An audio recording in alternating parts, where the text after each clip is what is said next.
پرتاپ گڑھ کے مسلمانوں، تم طے کر لو کہ ہر انسان تک اس قرآن کو پہنچانا ہے۔ ہندی میں ترجمہ، سنسکرت میں ترجمہ، انگلش میں ترجمہ، اور جہاں بھی جو لوگ رہتے ہیں ان کی جو زبان ہو اس زبان میں ترجمہ قرآن پاک کا سنانا ہے، قرآن پاک کے ترجمے کا نسخہ دینا ہے، بڑے بڑے ذمہ داروں کو دینا ہے، ججوں کو دینا ہے، وکیلوں کو دینا ہے، ایم ایل ایز کو دینا ہے، ایم پیز کو دینا ہے، تھانے میں جو ذمہ دار ہیں ان کو دینا ہے، کیونکہ ان کے لیے یہ گائیڈ بک ہے اور ہر انسان کے لیے ہے۔ اس کو سمیٹ کر اگر تم نے اپنے پاس رکھا تو امانت میں خیانت کی۔ جو تمہیں رقم دی گئی تھی کہ گاؤں میں بانٹ دینا، اس کو اگر تم اکیلے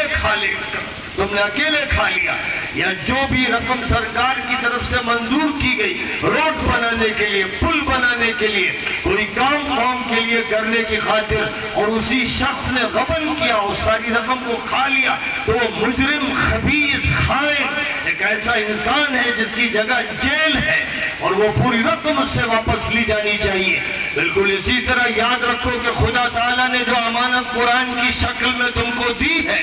اس لیے دی ہے کہ ہر انسان پر اس کی حجت قائم کر دو۔ ہر ہندو بھائی سے کہو کہ یہ آپ کی کتاب ہے، محمد آپ کے رسول ہے، اللہ آپ کا ایشور ہے، اور ہمارے اور آپ کے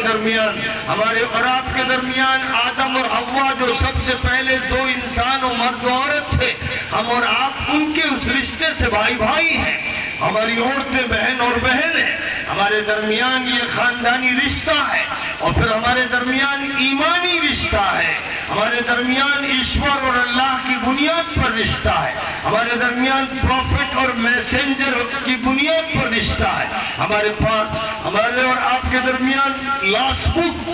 قرآن کی وجہ سے رشتہ ہے۔ تو ضرورت ایک تو یہ ہے کہ قرآن پاک کے مضامین سب تک پہنچے۔ آج کل جو سوشل میڈیا کا دور ہے، سوشل میڈیا میں قرآن پاک کا ترجمہ پیش کیجئے، حدیث کا ترجمہ پیش کیجئے، حضور کی سیرت پیش کیجئے، اچھے اخلاق کی بات کیجئے، اچھے معاملات کی بات کیجئے، اچھے تعلقات کی بات کیجئے۔ سوشل میڈیا کا استعمال جو لوگ عیاشی کے لیے، فحاشی کے لیے، اڑیانی کے لیے کر رہے ہیں، وہ ابلیس کی اولاد ہے، وہ شیطان کے چیلے ہیں، وہ مجرم اور خبیث لوگ ہیں۔ جو لوگ اڑیانی کے لیے اور فلم کی دنیا کے لیے سوشل میڈیا کا استعمال کر رہے ہیں، اپنے موبائل کا اور الیکٹرونک میڈیا کا استعمال اپنے نفس کے لیے، اپنی شہوتوں کے لیے اور اپنے اندر کے جرائم کے لیے کر رہے ہیں، اور پوری سوسائٹی کے ماتھے پر کلنک کا ٹیکا ہے۔ وہ ایسے گندے کیڑے ہیں کہ ان سے زیادہ خطرناک کوئی کورونا نہیں ہے۔ اگر کورونا سے بچنے کے لیے ماسک لگائے جا رہے ہیں اور ڈسٹینس اختیار کیا جا رہا ہے، تو ایسے مجرم اور فحاش لوگوں سے بچنے کے لیے پورے جسم پر ایک ایسا کور ہونا چاہیے کہ کسی کی سانس اور کسی کا کوئی اثر ہم تک منتقل نہ ہو۔ یہ سب سے خطرناک کورونا ہے، اخلاقی کورونا ہے، یہ معاشرتی کورونا ہے، یہ تمدنی کورونا ہے۔ اس سے بچنے کی پہلے فکر کرنے کی ضرورت ہے۔ میں کہوں گا مودی جی سے، یوگی جی سے، ہر حاکم سے کہ پہلے آپ اس بات کی دعوت دیجئے،